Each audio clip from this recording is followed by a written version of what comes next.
Ever wished getting money from abroad was as easy as ordering a pizza?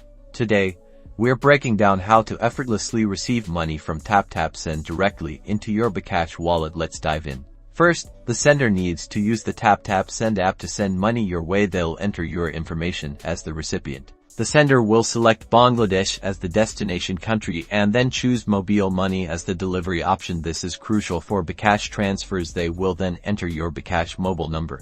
Once the transfer is initiated, you'll receive an SMS or a notification in both your Bkash and Taptap Send apps, confirming the transaction.